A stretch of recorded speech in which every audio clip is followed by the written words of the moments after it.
Hello, my name is Linda Langeheine and welcome to my channel. Forming mental representations when practicing. Anders Ericsson writes in his book Peak that the main purpose of deliberate practice is to develop mental representations. It would therefore be very important to figure out what exactly mental representations are in the context of our practice. Mental representations, in essence, are pre-existing patterns that are held in long-term memory and that can be used to respond quickly and effectively in certain types of situations. What sets expert performers apart from everyone else is the quality and quantity of their mental representations. Mastery is what you can achieve after decades of deliberate practice. And mental representation is your secret weapon. The fact that humans can improve dramatically in a skill through deliberate practice means that some kind of neurological change must be happening in the brain. The key is increasing the speed and fluidity of our neural impulses through a fatty white tissue called myelin. Brain scans of musicians via diffusion MRI find that the area of the brain associated with finger motor skills and visual audio processing have more myelin compared to non-musicians. And the density of myelin was directly correlated with how many hours the musicians practiced over the years. This is basically how the brain works. Two important cells that are not themselves neurons exist in the brain. One of these cells monitors neuron activity. When it senses a lot of repeated activity, it releases chemicals that induces the second cell to produce myelin, which then wraps around the neuron's axon body. Myelin acts like a fiber optic cable, increasing the speed and strength of nerve impulses, which leads to better performance. This is in part why getting feedback and making corrections during practice is so important. If we practice poorly and do not correct our mistakes, we will myelinate those axons, increasing the speed and strength of those signals, which will not do us any good. Build your toolbox. In cognitive psychology, chunking is a process by which individual pieces of an information set are broken down and then grouped together again as a meaningful whole. When we begin with piano lessons, as an example, we have tons of information bits thrown at us. How to hold our bodies, arms, fingers, as well as learning to decipher those marks on the page. And then rhythm is thrown at us. An experienced teacher gives us small, chewable bites of information to learn and builds our skills up step by step.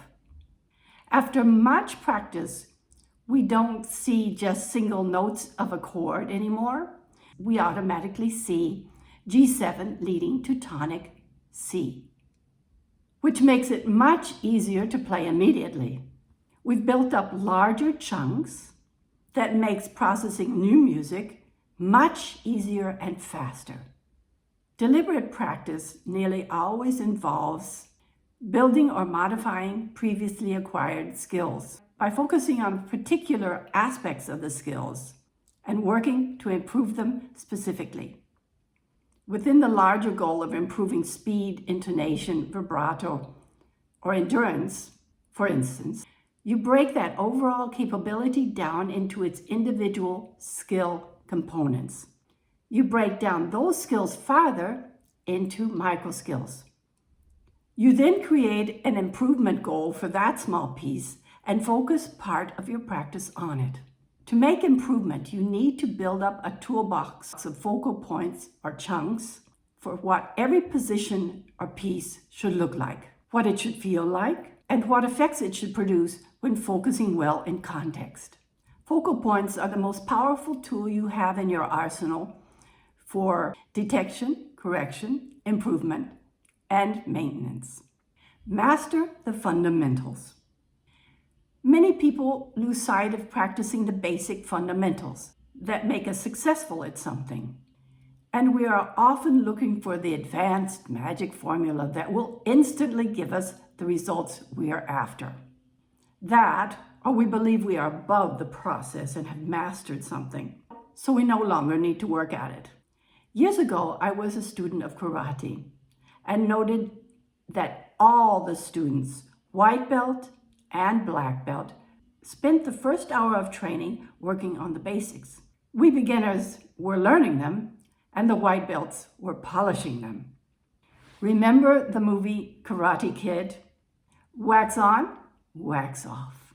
Chinese master divers do all their basics at the beginning of every training before going on to their daily learning or improvement goals. Basics and fundamentals build the foundations of success.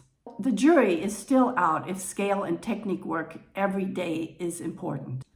Some musicians have never practiced a scale in their life, or so they say. I suggest being able to play scales and arpeggios easily, and teachers need to point out in the compositions where these techniques are put to use. That's what the compositions are built on. It is possible to just pick out these technical passages in a piece and just practice them. Whatever works for you. I consider this kind of practice building up the chunk the brain needs to learn anything quicker and with more efficiency. Please don't tune out during your practice. Autopilot mode must be earned by hundreds of hours of deliberate practice mode. An attentive mind can make a potentially boring task much more enjoyable. Make adjustments.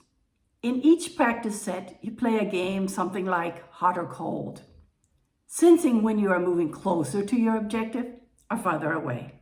You stay attentive to the feedback coming from your body, comparing those to your external metrics to sense progress or regress.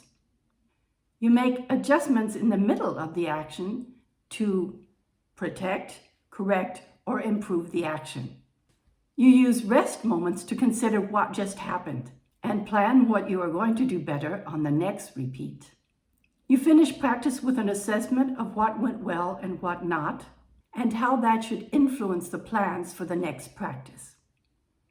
Deliberate practice requires a person's full attention and conscious actions.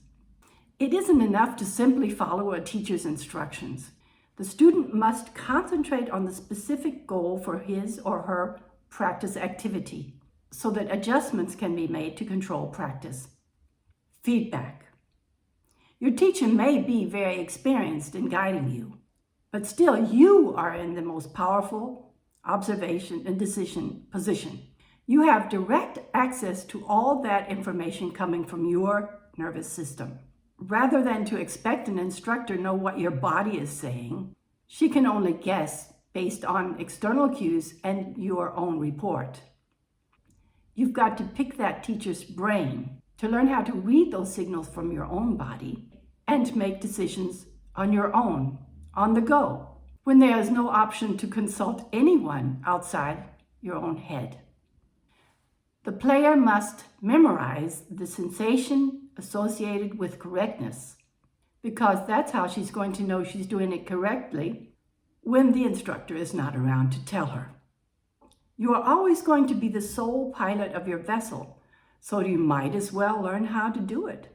Quantities are things you can measure with an external device or observer, like time, finger motion, tempo, etc. You observe what work was done and measure objectively. Qualities are things you must subjectively measure with your own nervous system. You are playing blind in a real sense unless you learn to see throughout your own body using your own nervous system and view your body's movements and position in space. Though this seems easier for some than for others, this kind of seeing through feeling is a learnable and necessary skill for every instrumentalist. Professional practice. Becoming an expert is not merely doing something over and over for 10,000 hours. There is a right way and an awful lot of wrong ways to spend that time. Deliberate practice is not mindless repetition. If that were true, many of us would be expert drivers and speakers, because most of us drive and speak every day. Deliberate practice is not sporadic. Following a plan, responding to feedback, and pushing oneself out of the comfort zone is cognitively demanding and physically tiring. Most people can't last more than a few hours at a time. To sustain this kind of practice over weeks and months and years, you must fall in love with the process of mastery in every detail. There must be some reward in the act of practicing itself. The possibility for pleasure in such difficult discipline comes from the mental atmosphere you create around your practice. It is the expectation of improvement in small details, coupled with the tools you are given to actually affect those improvements, which set you up for satisfaction in every practice.